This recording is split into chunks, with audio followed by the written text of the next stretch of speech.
Alright boys, so earlier today, Season 2 of Madden 26 did officially kick off, and every time we get a brand new season, we also get brand new season champions. Now, as of today, you can upgrade one of the 6 seasonal champions up to an 88 overall. By the time the season is over, and more realistically, within like the next 20 or so days, you will be able to take all of these Season 2 champions up to a 90 overall. These Season 2 champions are going to have all 32 NFL team chemistries, and will be some of the better players we have in the game. And before we hop in and talk about the best ones to actually max out first, we do have a few quick small things we do need to go over. First things first, we are currently on the road to 15,000 subscribers, so if you guys are new to the channel and you do enjoy daily Madden 26 Ultimate Team content, I feel like you already know what to do. Get in there, drop a like on this video if you have not already, and now that we got that all out of the way, let's hop in and talk about the best free 90 overall Season 2 champion for you guys to max out first today. As you can see right here, we have 6 new champions. 83 overall Davante Adams is not actually earned through the field pass. He is earned by leveling up through the team pass. Now, if you're watching this video the day it comes out, the Davante Adams is actually not coming out of that team pass as of this very moment. I'm sure this will get fixed pretty fast, but I do want to toss it in here just at the beginning. When it comes to the worst Season 2 player to upgrade today, I am going to go with Dre Greenlaw. Now, of course, EA doesn't let us see these cards really fully statted out at their 88 or 90 overall tiers when we go back over here to attributes. So we are going to go over to mutt.gg to take a look at the actual stats. For the abilities, I am going to stay on this screen really fast. At 88 overall, you are going to unlock the tier 3 ability buckets. And Lurk Artist on Dre Greenlaw is very exciting to see, but I don't think it's enough to not make him the worst card that dropped. It doesn't mean he is a bad user linebacker by any means. He gets all 32 NFL team chemistries. He's also 6 feet tall, so he does hit that threshold of being above 6 feet tall to actually animate. And especially with Lurk Artist, this is a card that I almost want to say by the end of the season, a lot of us are going to be fully utilizing it. We can finally max him out to a 90 overall, but if I had to guess, a majority of us are probably not too excited about Dre Greenlaw, and honestly, rightfully so. At a 90 overall, he then unlocks Edge Threat Elite, Deep In Zone KO, as well as Inside Shade for 4 AP. The actual stats when we do get him up to a 90 overall is honestly pretty solid. 85 speed, 87 excel, 88 awareness. The only issue with that, we're going to have to wait some days before we can finally get him up to 85 speed. And by the time we can get him up to 85 speed, I don't know what the linebacker space is going to look like. EA is really slow rolling out speed at the linebacker position. This is somebody who does get all 32 NFL team chemistry, so 86 speed is definitely obtainable for most of us. There are just better linebackers that are free in this game that I would rather use. For example, October 1st. Head-to-head rank session 1 does end. Ted Hendricks is sitting in that pack. I totally understand Malik Neighbors and Ben St. Juste are probably the more flashy pick, but I'm picking Ted Hendricks. His 6'8" self has a very similar ability bucket stack to Dre Greenlaw, and he's 6'8". Dre Greenlaw is 6 feet tall. Number 5, I am going to go with Cam Ward, and I know a lot of Titans fans are going to get mad at me. And if you want to max out Cam Ward, I actually don't blame you. I probably will try out Cam Ward at one point or another. He is just a little bit too slow for my liking. At an 88 overall, he gets up to 79 speed. Ability bucket wise though, Cam Ward has some things we like to see. Dashing Deadeye for 2, Pocket Deadeye for 6, Roaming Deadeye now costs you 6 AP on every quarterback, QB Playmaker, Human Joystick, Balance Beam, and Tank for 2 AP. His 2 AP ability bucket does have Gift Wrap right here for 1 AP. At an 88 overall, he is going to have one of the better ability stacks in the game. And then when you get him up to a 90 overall, Master Tactician for 12 AP. Whenever these Season 2 players get upgraded to a 90 overall, I have no idea what other quarterbacks are going to be in the game, and I might take my word back on this one, especially if Cam Ward is one of the few quarterbacks that can actually get Master Tactician. This ability is one of the better abilities in the game, faster hot routes as well as Playmaker.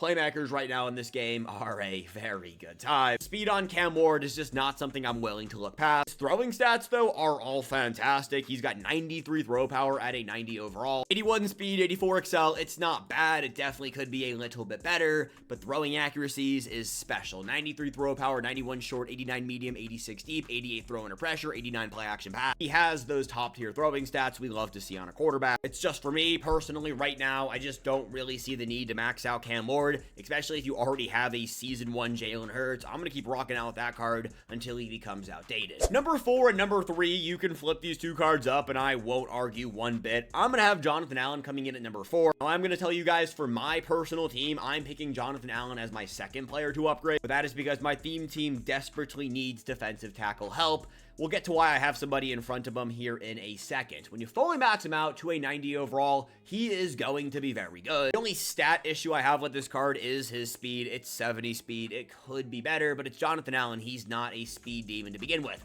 At an 88 overall, his ability buckets are very good. Edge threat, flat zone KO, inside stuff for 2 AP. There aren't many defensive linemen who have inside stuff. You can get Jonathan Allen for free that has inside stuff. He also has double or nothing for 3 AP. At a 90 overall, you unlock edge threat elite as well as short route KO. Why? That makes no sense, but I'll let it slide. I probably won't run edge threat elite on a defensive tackle as it is, but the inside stuff for 2 AP makes him a really good time. As for the rest of the stats, you guys can see 92 strength, 87 play rec, 91 power move, 84 finesse move. We already talked about the low speed, but there it is, 70 speed, 73 excel. It's a really solid defensive tackle. If you need DT help on your team, this is a card who can fill a spot for you. I'm gonna go with Davante Adams at number 3. He is a depth position B&D player. It's also Davante Adams. Davante Adams cards always play very good, but being a depth position wide receiver, you need multiple wide receivers to come in and make plays for you. And well, Davante Adams can slot perfectly in for a bulk of our teams. Now, I will say, if you already have your wide receiver situated, you're picking Malik Neighbors out of your head-to-head rank pack, you don't need to go out of your way and max out Davante Adams. But if we're comparing Davante Adams to Jonathan Allen, I'm taking Davante Adams every single day of the week. At a 90 overall, he has Slot-O-Matic as well as Route Technician for 4 and 3 AP.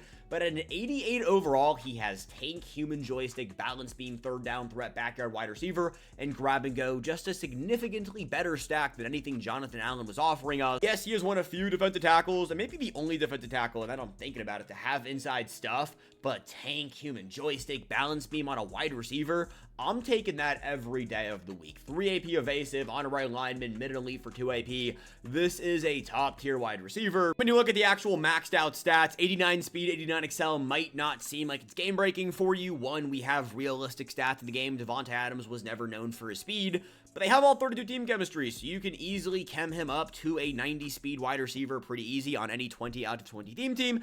And then the rest of the route running stats, I mean, it is Davante Adams. This is where he is going to eat. He is going to be a difference maker. This is a very good free card that I will eventually get to maxing out because, one, it's a depth position wide receiver, and the number 2, I am eventually going to need a wide receiver to replace a Matthew Golden, to replace a T. Higgins, and Davante Adams is just going to be sitting there with stats like this, all 32 team chemistries, and a really solid stack of abilities. I mean, I'm here for this. Number 2 is going to be the 6'1" defensive back, very similar to Davante Adams. Carlton Davis also slides in at a depth position, being a defensive back, as well as having a really solid stack of abilities. At a 90 overall, he's got deep zone as well as one step ahead. At an 88, we got short route KO, flat zone KO, deep in zone KO, medium route KO, deep route KO. He essentially has all of the KOs you could want on a corner. Then sliding over and taking a look at his stats, his coverages at 91 man, 90 zone, very good. The only knock I have on this card, 88 speed. That is 90 speed on any 50 out of 50 theme team, but only 89 speed on anything that is lower than that. Eventually, I'm assuming most of us will work our way up to a 50 out of 50. So later down the line, maybe by the end of season 2, it won't be the biggest issue, but 88 speed, right now it's totally fine, but whenever we can fully upgrade him to a 90 overall, how good is that actually going to be? And number 1, I mean, if you guys just play this game at all, you know, EA doesn't give us free right tackles. This is the easiest one I've ever had to talk about. Armen Menbu, it doesn't matter what abilities he gets, it doesn't matter anything else about the card, it is a free 90 overall right tackle that can fit any single one of our theme team. Trust me, I get it, Davante Adams, Carlton Davis, even Cam Ward are so much more of a flashy pick compared to Menbu, but this has to be the first player that you pick. This needs to be every single one of our starting right tackle. Trust me when I say that, you will thank me later. This guy is going to be a difference maker, and you aren't even going to notice. And boys, those are the best free Season 2 players to pick up and upgrade first in Madden 26. Let me know down below which of these players are you guys upgrading first. And if you made it this far in the video, go down there and comment down the fire emoji so I know you made it this far. Have a great rest of your afternoon. I love you guys as always. Peace. Have a good one.